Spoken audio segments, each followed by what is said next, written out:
"Sir, I'm going to have to ask you to leave. This is a private member's lounge. We don't allow walk-ins off the street." The man standing at the entrance to the Harrington Club's upper lounge hadn't moved yet. He was holding a paper coffee cup from the Tim Hortons across the street, wearing a paint-flecked Carhartt jacket, work boots that had seen better winters, and a gray toque pulled low over his forehead. He looked like someone who had wandered in from a job site on King Street, maybe following the warmth of the lobby without thinking twice about where he was going. The concierge, a young man named Callum Bright, said it again, louder this time, with the particular sharpness of someone who has practiced authority but not yet earned it. "Sir, this area is for members only." A few guests near the bar glanced over. Someone set down their glass. The room was all dark wood paneling and leather chairs, the kind of place where a glass of scotch cost what most people paid for groceries. And everyone in it understood, without being told, that appearances were the first currency exchanged at the door. The man in the Carhartt jacket looked at Callum. He didn't look embarrassed. He didn't look angry. He looked, if anything, faintly tired, the way a person looks when something familiar is happening again. "I have a reservation," he said. Callum's expression didn't shift. Members don't make reservations. They have standing access, and guests of members are escorted in. He glanced toward the door. "Is there someone expecting you?" "Yes," the man said, "me." There was a pause. Callum looked at the coffee cup, at the jacket, at the boots. He made a decision, the way people do when they have been given just enough authority to make the wrong one feel like the right one. "I think there may have been a misunderstanding," he said, his voice dropping into something that sounded like courtesy but wasn't. "Perhaps you're thinking of the cafe on the main floor. That's open to the public. Very comfortable. You'd be welcome there." The man didn't move. And that was when Nadia Osi, the club's floor manager, who had been watching from the hallway near the coat check, made the mistake of deciding to step in. Nadia had worked at the Harrington Club for 6 years. She knew the members by name, by drink order, by which chair they preferred near the fireplace. She was good at her job, efficient, precise, and she had a particular talent for reading rooms. Or so she believed. What she saw, when she looked at the man in the Carhartt jacket, was a problem to be managed. She walked over with the smooth, practiced pace of someone whose heels never made a sound on marble, and she stood beside Callum with the quiet solidarity of a supervisor backing up her staff. "Good afternoon," she said. "Is everything all right?" "I was just explaining to this gentleman that the upper lounge is for members," Callum said. Nadia turned to the man with an expression that was professionally kind, in the way that a door can be professionally closed. "I'm so sorry for any confusion. Can I help you find what you're looking for today?" "I already told your colleague," the man said. "I'm here for the lounge." Nadia tilted her head. "And your member number?" He reached into the pocket of his jacket and pulled out a worn leather card holder. He opened it and slid a card across the front desk. Nadia looked at it. She picked it up. She turned it over. Then she set it back down and slid it toward him. "I'm sorry," she said. "These membership cards were reissued last spring. This is an older format. It's possible your account hasn't been renewed. We'd be happy to look into that for you at the membership office, which is on the second floor. But I'm afraid I can't allow access to the lounge without valid credentials." It was smooth. It was almost convincing. But here is what Nadia did not do. She did not check the system. She did not call the membership office. She did not ask for a name. She assumed. And she moved on from that assumption, the way people sometimes do, efficiently, decisively, without leaving room for the possibility that she was wrong. "I'll need to ask you to come with me," she said, gesturing toward the main lobby. The man looked at her for a moment. Then he picked up his card. Then he picked up his Tim Hortons cup. And he followed her to the elevator. What no one in the upper lounge saw was what happened next. Because it happened in the hallway, quietly, away from the leather chairs and the good scotch and the discreet glances. A man named Victor Reyes was standing near the elevator bank. He was one of the club's junior hospitality staff, 23 years old, in his second month on the job. He had watched the whole thing from the moment the man in the Carhartt jacket walked in.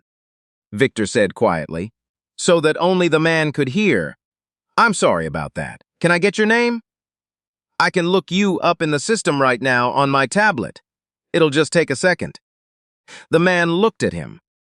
"Dominic Farrell," he said. Victor typed it in. And then Victor's face did something it hadn't done in 6 years of working front-of-house jobs. It went completely, absolutely still.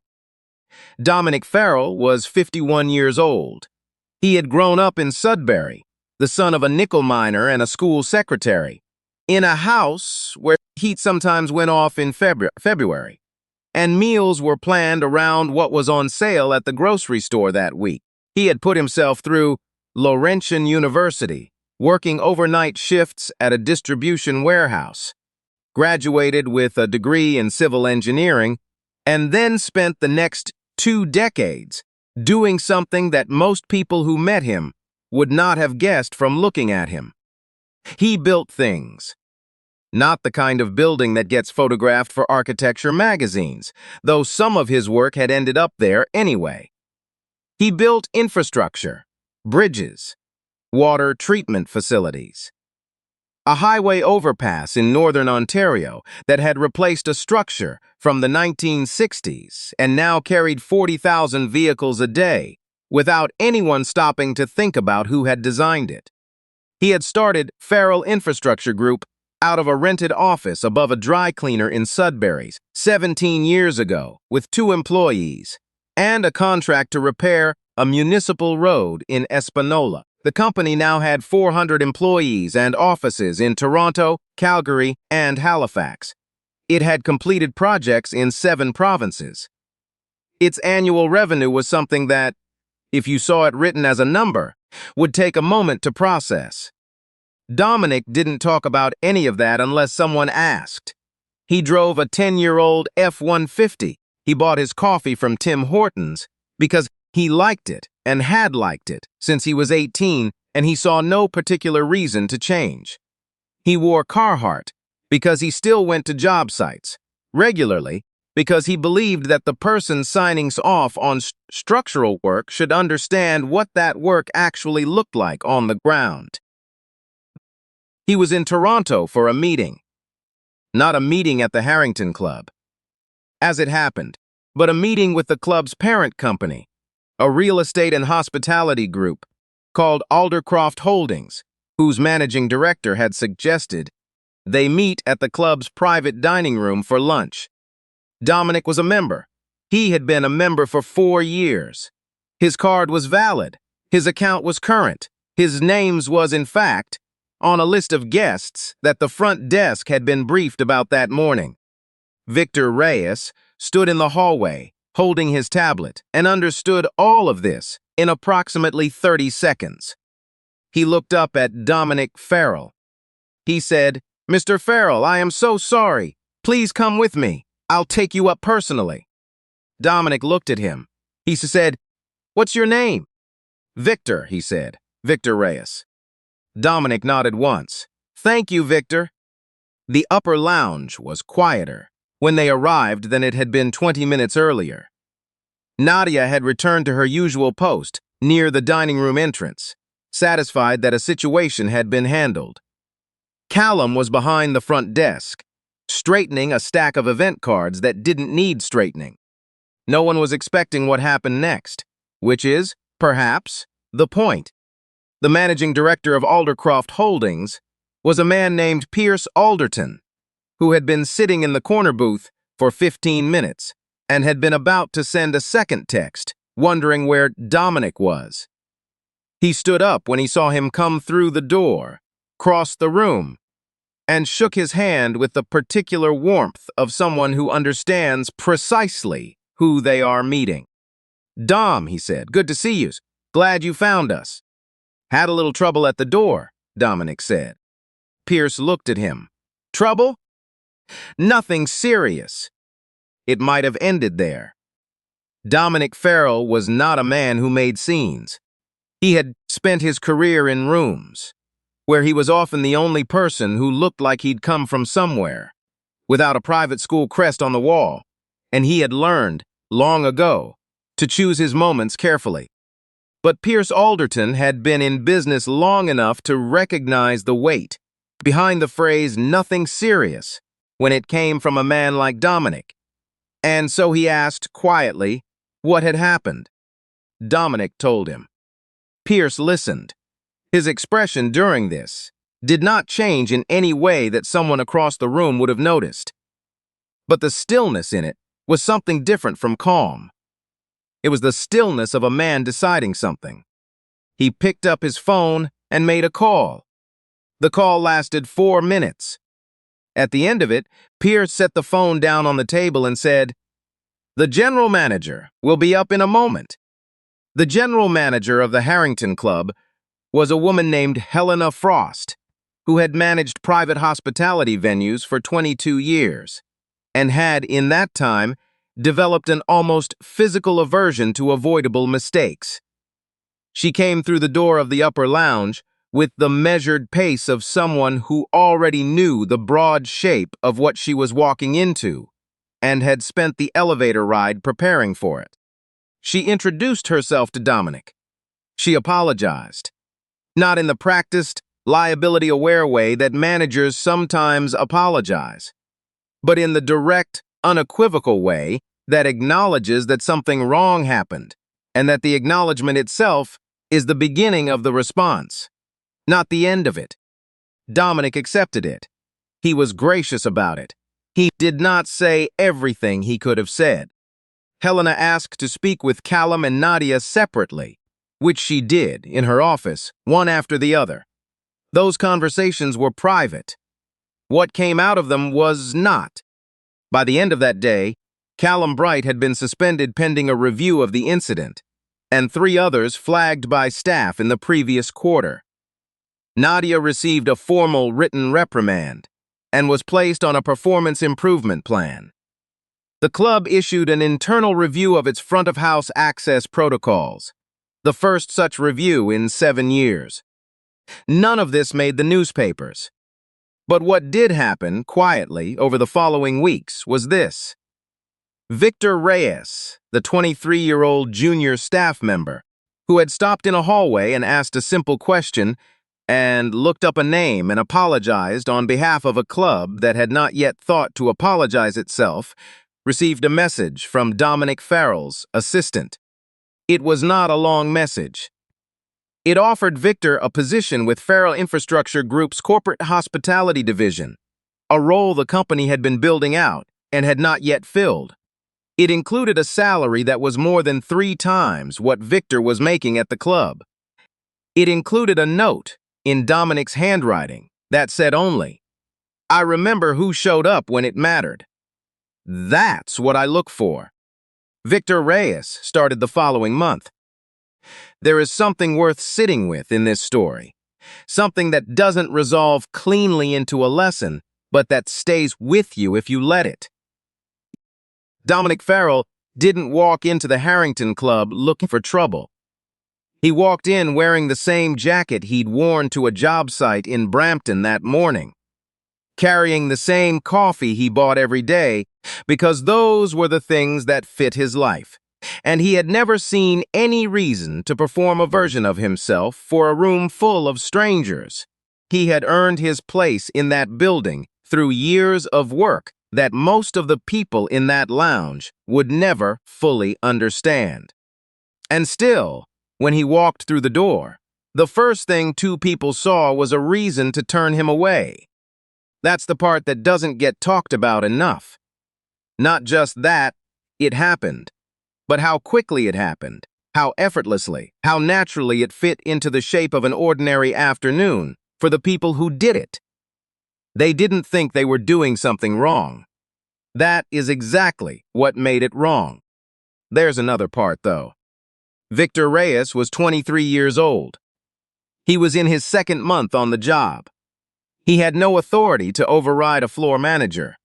He had every practical reason to stay quiet, to assume that the people above him knew what they were doing, to look down at his tablet and find something else to attend to. He didn't. He walked over and asked a man's name. That's it. That's the whole thing. He asked a man's name, and he looked it up, and he told the truth about what he found. And because he did that one quiet, unspectacular thing, a different outcome became possible. Think about that the next time you're standing in a hallway somewhere, watching something that doesn't look right, calculating the costs of saying something. Because here is what nobody tells you about moments like that one. They are almost never as loud as they look from the outside. They don't announce themselves as turning points. They just appear, briefly, dressed in ordinary clothes, and ask whether you're going to do something or not. Victor did, and Dominic Farrell never forgot it. I keep coming back to that hallway. Not the lounge, not the moment. Pierce made the call, not even the look on Nadia's face when she realized what she'd done. The hallway, a 23-year-old kid with a tablet and no real authority, standing there deciding whether to say something or not. I think about all the times I've been in a version of that hallway. Most of us have. Some moment where the easier thing, the safer thing, was to look down and keep walking. And I'll be honest, I haven't always been Victor. Sometimes I've been the person who calculated the risk and decided it wasn't worth it. That stays with you, in a quiet way, longer than you'd expect. What strikes me about Dominic isn't the wealth or the company or the contracts worth more than most people will earn in a lifetime. It's the fact that he never changed the jacket. He kept showing up to job sites in Brampton in the same Carhartt he wore everywhere else. Not because he was making a point, but because he never stopped believing that the work itself was the point. That's a kind of integrity that doesn't come from success. It has to already be there before the success arrives, or it doesn't come at all. And Nadia, I don't think she was a cruel person. I think she was a competent person who stopped being curious. She'd learned to read rooms, and she trusted that skill too completely. She assumed, and she moved on from the assumption so efficiently that she never left room to be wrong. That's a failure of something I'd call honest thinking. The willingness to stay open to what you don't yet know, even when your experience is telling you that you already do. Competence without that honesty becomes its own kind of blindness. Then there's Victor, 23, second month on the job, no safety net. He walked over anyway and asked a man his name. Not because he knew what the answer would be. He didn't. He did it because something in him recognized that a person was being dismissed without being seen, and that felt wrong, and he decided that feeling wrong was enough of a reason to act. That's not a small thing. That kind of steadiness under pressure. The willingness to do the right thing without knowing whether it will cost you. That's built over time, through small choices that nobody applauds. You don't develop it in a crisis. You develop it in all the ordinary moments before the crisis shows up. What happened to each of them makes sense when you trace it back. Dominic spent decades building something real, and that foundation held when someone tried to dismiss him. Nadia stopped questioning herself, and eventually that gap in her judgment caught up with her in public. Victor showed up with honesty and courage when it mattered, and someone who knew how to recognize those qualities was watching. That's not luck, that's consequence, the kind that accumulates slowly, invisibly, until one afternoon in a hallway in Toronto it becomes visible all at once. I think about that a lot. About what I'm building in the quiet moments nobody sees. About whether I'd be the one walking over or the one walking away. I'm still working on that answer.